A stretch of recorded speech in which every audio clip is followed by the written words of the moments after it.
Hi, I'm Steve Wilcox, and this is InTheBiz.tv. And today we're here with Jack Hole, owner of Hawk-On Industries.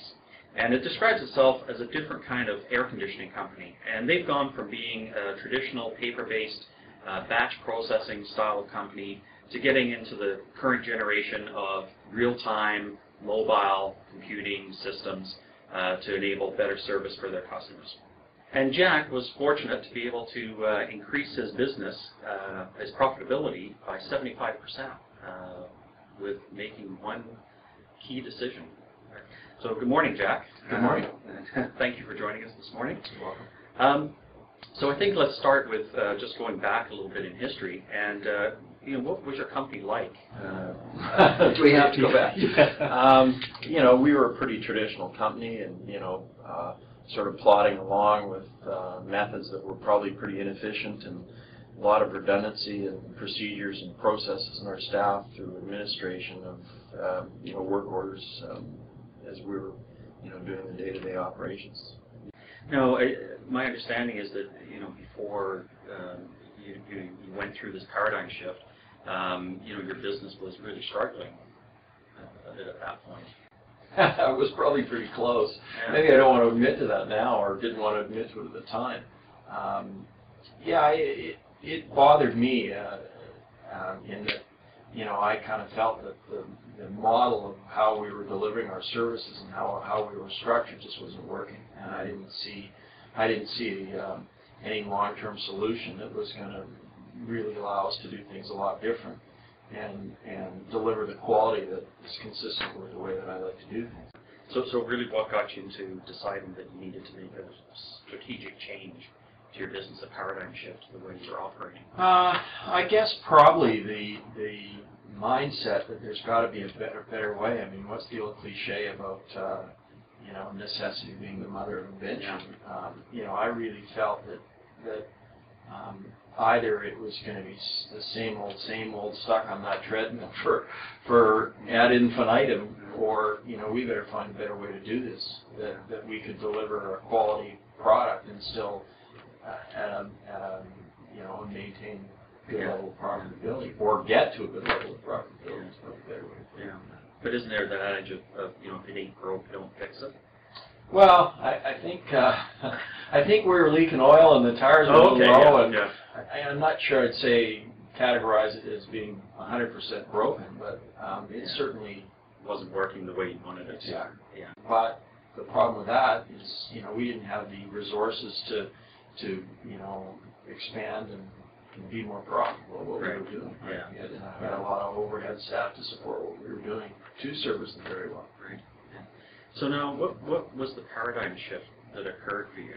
Like I understand that back in 2003, you kind of had a little bit of a shift in your thinking, from the old way of doing things, and had a bit of a vision of a new way of doing things. Well, probably that was Paul Toth at Eucora that, in discussions that we had, Paul and his company were supporting our previous information system, and we had started into discussions about how things could go better, and Paul certainly had the idea of creating a system that would allow for capture of field data wirelessly through handheld devices. So that was really the genesis. It was, I guess I was kind of wandering in the woods aimlessly, and Paul was the one that came along to say, maybe this is what we should think about. And so it was those discussions that I had with Paul that really formed developed the direction of where we were going to head.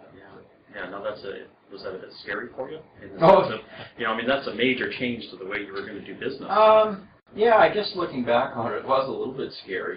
I think, too, my vision was so skewed to think there's got to be a better way, that I was in the right sort of mindset to think, this is worth exploring, because I didn't think the status quo was really an option. I was looking for things to try. So, And then, so what happened next, and how did you go forward from there? Well, I think probably what we started doing is Eucora sort of enhanced a little bit the functionality of the program. And then over time, what we started to do is, introduce it to the rest of our crew. Kind of funny story towards the end. You know, I was, as you can probably well imagine, you know, we had a fair number of guys. We had quite a smattering of, you know, age in terms of our technicians. And one of the things that really concerned me was how the older guys were going to adapt to this newer technology, you know, the old dog, new trick kind of thing. And it's kind of funny because in retrospect, some of the guys that I thought would really take to it sort of didn't, and some of the other ones that I was really concerned really took to it. But as we started, you know, we started with a couple of guys and then added a bit more. Once we got to probably 50% or maybe a little bit more of the guys using it, the guys that weren't using it, it almost became like they were on the B team, and they were kind of feeling, well, you know, what's wrong with me? When can I get on the A team? I want to be part of this new stuff. Oh, interesting. And in retrospect, you know, probably through blind luck, it was a great strategy because, you know, it represented the guys that were on it as being sort of, you know, a sort of step above. Right. So the guys that weren't on that step above were quite anxious to move to that category. So in that way, you know, it lent pretty well to getting everybody on it. So So, you know, so you put this new system in.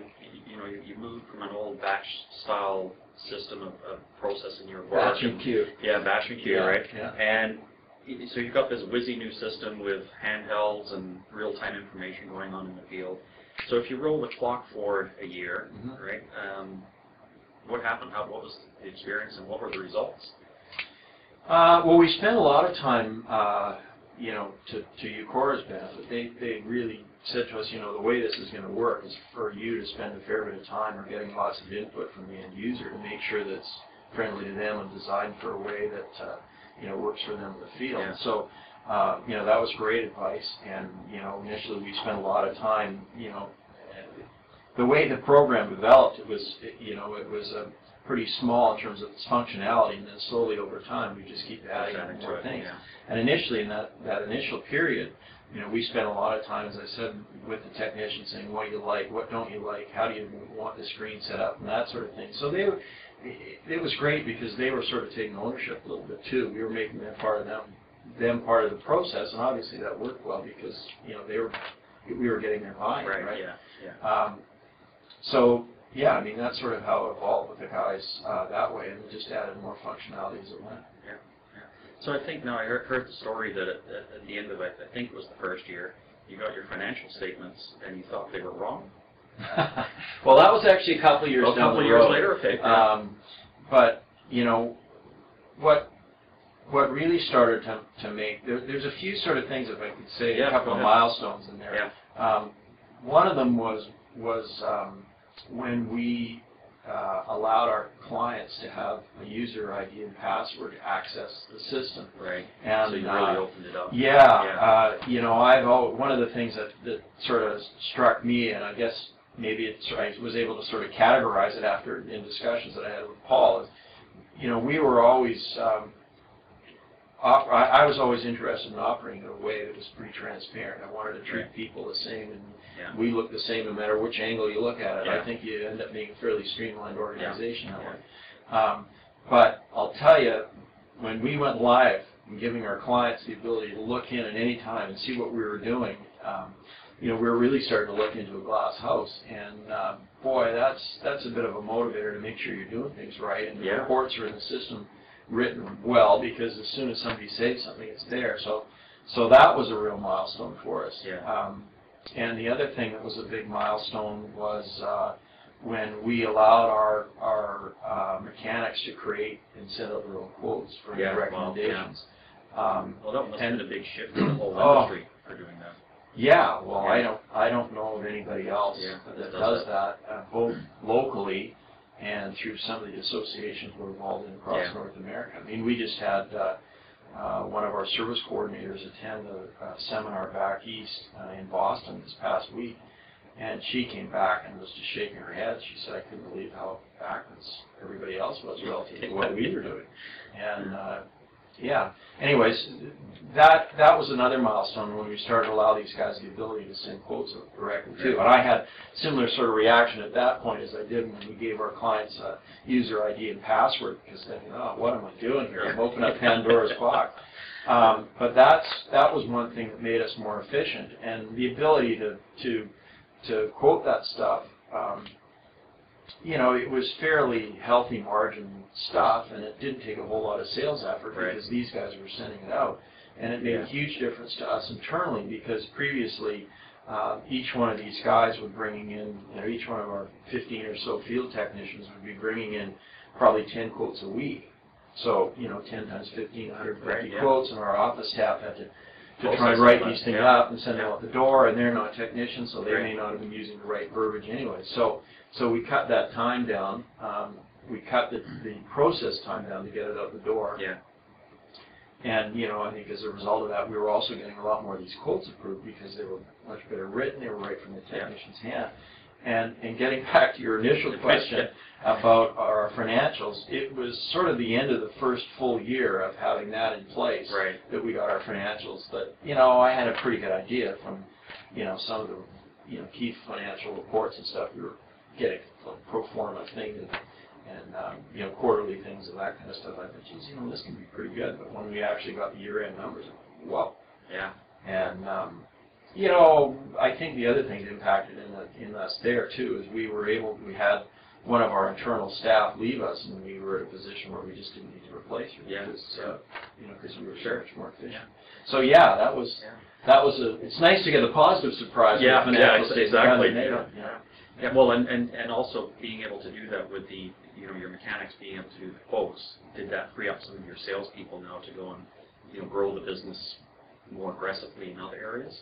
Well, I'd say that we're probably about there right now, that we work so hard at the processes and everything else, and you know, we've had quite a shift in our office staff that they've become a much greater percentage of their time is spent on sales, what I would call sales items rather than administrative work. Right. So where do you see things going from here? Now you've got, you know, you've gone from being a sort of an old-fashioned paper batch processing service provider. Now you've got this new real-time portable mobile system in place. Right. So where does that take you from here? Well, I'd like to think it takes us to pretty substantial growth. I mean, I think we're really poised now for that, and that's the next phase.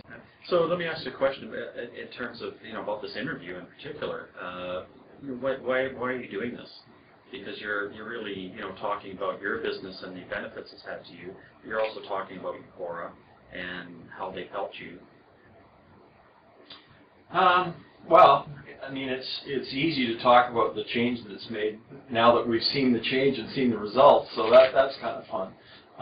You know, I guess that's sort of my nature. Is I tend to be a bit of a problem solver, and this is a pretty major problem that we're addressing. But also, you know, I think very highly of Paul, both as you know, a leader of his company Eucora and the advice that he's given us. Not necessarily software specific. In fact, you know, probably one of the great things about Paul is we've had discussions several times where I've made some suggestion and he'd say to me, well, you know, that's not really lean, and you really want to do that, and you know, it's probably ended up costing Eucora a fair bit of programming time, and but at the end of the day, he's been right. It's worked. Right. I mean, he's kept me on the straight and narrow with respect to lean and said, look, you know, you really want to go there, you know, you're adding a bunch more sort of batch and queue type stuff. And most of the time he's right. And, you know, one of the real benefits of having Paul involved is you know, he's gotten to know our business quite well, but he's got a great perspective in that, you know, he's sort of seeing the forest for the trees where I'm in there day to day, and he can sort of step back and say, you know, I don't know if all this, and it's been great. I mean, it's not only has it been a great piece of software, but it's been great to have Paul as a sounding board and run stuff by. So it sounds like they've really helped you in many different levels. It's not just been the software. It's been the whole business processes that fit around the software. Yeah, and one of the benefits that we've certainly had from Paul's expertise is with dealing with other companies and what they've gone through. Yeah. Obviously, I don't have that experience. Yeah. And I guess maybe that's one of the side benefits that he has of doing programming work for a lot of different, or not just Paul, but Eucora in general, doing programming work for a lot of different companies and having a lot of experience as to how they do. Right. Yeah. You know, he's certainly come to me and said, geez, you know, this is how this other company does it. And, you know, so that's been real benefit. Yeah. Sure. Yeah, absolutely. Yeah.